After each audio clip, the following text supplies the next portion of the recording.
नमस्कार मंडळी, आज मी कैरीपासून बनणाऱ्या 2 भन्नाट रेसिपी घेऊन आले आहेत. थंडगार असं कैरीचं पन्हं आणि आंबट गोड कैरीचा गुळांबा, तेही तासनतास कैरी न किसता अगदी काही वेळामध्ये.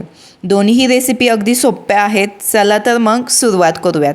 पहिल्यांदा या ठिकाणी मी 2 कैऱ्या घेतलेल्या आहेत, मोठ्या आहेत. आणि पन्ह्यासाठी कैरी घेताना शक्यतो ती तोतापुरी घ्यावी किंवा कमी आंबट असलेली कैरी घ्यावी. आता ही तोतापुरी कैरी नाही, पण ही कमी आंबट आहे. मस्त ह्या कैरीची आता साल काढून घ्यायची आहे. आता गुळांबासाठी देखील आपण यातील 1 कैरी वापरणार आहोत आणि 1 कैरी आपण पन्ह्यासाठी वापरणार आहोत. आता पहिल्यांदा काय करायचं, कुकर घ्यायचा आणि कुकरमध्ये ही कैरी टाकून घ्यायची आहे.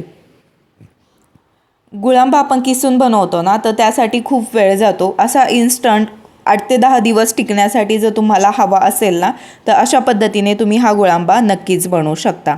पहिल्यांदा कैरीमध्ये पाणी टाकून घ्यायचं, झाकण लावून आता याची शिट्टी करून घ्यायची आहे. एकदम कैरी मॅशी झाली पाहिजे, म्हणून आपल्याला जवळपास 5 ते 6 शिट्टी अगदी मीडियम टू लो फ्लेमवर घ्यायची आहे. त्यानंतर ना आता आपण कैरी चेक करूयात.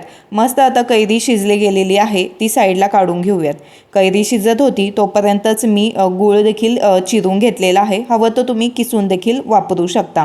आणि आता कधी कधी काय होतं, साल न काढता जर कैरी आपण वापरली ना, तर गरम असताना किंवा मग ती त्यानंतरनं त्याची जी साल काढायला आहे ना, थोडासा टाईम जातो. म्हणून साल काढून आपण ही कैरी वापरलेली आहे.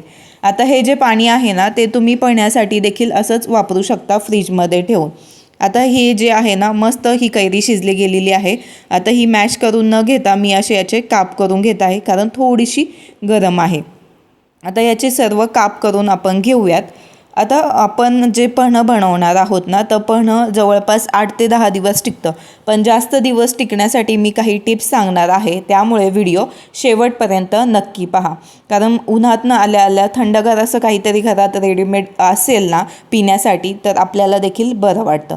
आता पहिल्यांदा आपण इन्स्टंटवाला गुळांबा बनवणार आहोत. त्यासाठी कैरी टाकून त्याची प्युरी बनवून घेतलेली आहे, पाणी न वापरता.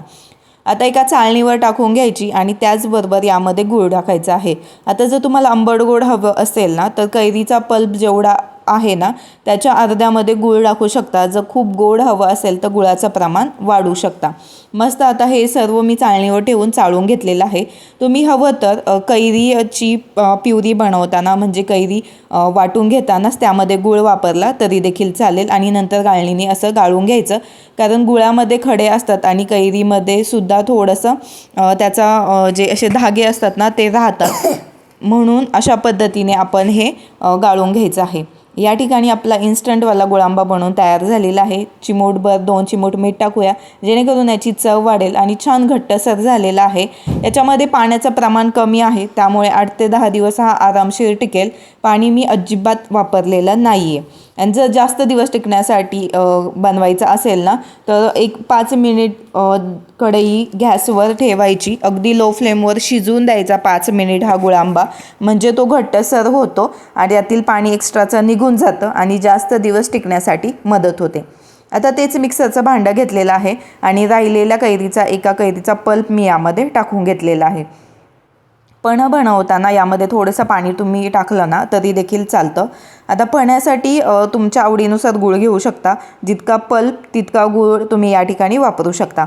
त्याचबरोबर यामध्ये मी पुदिना, जिरं पावडर, वेलची पूड आणि काळं मीठ टाकलेलं आहे, थोडंफार साधं मीठ देखील. आता हे काय होतं, पचनासाठी खूप चांगलं ठरतं आणि विशेषतः शरीराला उन्हाळ्यामध्ये थंडावा तर देतच. त्यामुळे आपण यामध्ये पुदिना घातलेला आहे. पुदिन्याने शरीराला थंडावा मिळतो, पचन सुधारतं आणि पन्ह्याला फ्रेश फ्लेवर येतो. जिरं पावडर घातलेला आहे जवळपास अर्धा चमचा, पचनासाठी खूप चांगलं आहे. गॅस आणि पोट फुगणं या ज्या समस्या असतात ना, यामुळे याला आराम मिळतो. काळ्या मिठाने काय होतं, पन्ह्याची जी आंबटगोड चव आहे ना, ती बॅलन्स होते. आता वेलचीची पावडर नव्हती, म्हणून मी 2 ते 3 वेलची टेचून टाकलेल्या आहे. त्याने काय होतं, सुगंध छान येतो आणि चव देखील. छान मिक्सरला याची पेस्ट बनवून घेतली आणि ही जी गाळणी चाळण आहे ना, त्यामध्ये हे टाकून छान आपण हे गाळून घेतलेलं आहे. अशा पद्धतीने कैरीचा पल्प आणि सर्व एकत्र आपण गाळून घेतलेलं आहे. गॅस चालू करून अगदी 5 मिनिट आता मी हे शिजू देणार आहे. आता हे जे पन्हं आहे ना, तुम्ही न शिजवता बाहेर 1 ते 2 दिवसच ठेवावं, नंतर त्याची चव बदलू शकते. पण थोडंसं घट्ट किंवा कॉन्सन्ट्रेट जर केलं ना तर त्याने काय होतं ते थोडे जास्त दिवस टिकण्यास मदत होते. एक 5 मिनटानंतर हे पाहू शकता मिश्रण हे ना कढईला अशा पद्धतीने सोडायला लागलेलं आहे. म्हणजे आपलं हे पन्हं जे आहे ना ते रेडी झालेलं आहे. आता हे जितकं आपल्याला थोडंसं पातळ दिसतंय पण थंड झाल्याच्या नंतरनं हे अजून घट्टसर होतं. त्यामुळे 8 ते 10 दिवसांपेक्षा हे 15 ते 20 दिवस आरामशीर फ्रीजमध्ये टिकलं जातं. फ्रीजमध्ये टिकवण्यासाठी काय करायचं, हे काचेच्या बरणीत भरून ठेवायचं आणि घेताना आपण कोरडा स्वच्छ असा चमच्याने हे काढून घ्यायचं ग्लासामध्ये, ज्याच्यात पन्हं बनवायचं आहे त्याच्यात. आणि जी बरणी आहे ना ती पटकन फ्रीजमध्ये ठेवायची. बरणी जास्त वेळ बाहेर ठेवायची नाही. जास्त वेळ बरणी बाहेर राहिली ना तर ते पन्ह्याची चव बिघडू शकते. त्यामुळे जेव्हा हवं आहे तेव्हा पटकन काढून घ्यायचं आणि लगेच बरणी फ्रीजमध्ये ठेवायची, जेणेकरून पन्हाचं हे जे कॉन्सन्ट्रेट आपण बनवलेलं आहे ना ते टिकण्यासाठी मदत होते. आणि मस्त आपलं असं हे पन्हं बनवून पन्ह्याचं प्रीमिक्स म्हणा किंवा कॉन्सन्ट्रेट म्हणा बनवून तयार झालेलं आहे. आणि आता हे काचेच्या बरणीत तुम्ही फ्रीजमध्ये ठेवून देऊ शकता. त्याचबरोबर आपला गुळांबा इन्स्टंटवाला देखील रेडी आहे.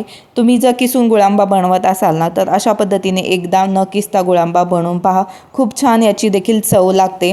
याच्यात तुम्ही हवं तर तुम्हाला लाल तिखट देखील तुम्ही वापरू शकता, म्हणजे गोड आंबट तिखट अशी चव येते. पण मी प्लेन ठेवलेला आहे, आम्हाला असाच आवडतो म्हणून. हा देखील मी काचेच्या बरणीत भरून ठेवते, जो की 7 ते 8 दिवस आरामशीर फ्रीजमध्ये राहील. आता पन्हं बनवायचं आहे. 2 क्यूब मी आईसचे म्हणजे बर्फाचे घेतलेले आहेत. त्यावर 2 चमचे पन्ह्याचं हे मिक्स टाकून घेते आणि थंडगार पाणी टाकून घ्यायचं. हवं तर यावर थोडंसं चिमूटभर मीठ टाकू शकता गरज वाटली तर. आणि मस्त पाणी टाकून हे मिक्स करून घ्यायचं आणि मस्त आपलं हे थंडगार पन्हं बनून रेडी झालेलं आहे. पचनासाठी खूप छान आहे. विशेषतः शरीराला थंडावा तर देतच आणि चव देखील छान लागते.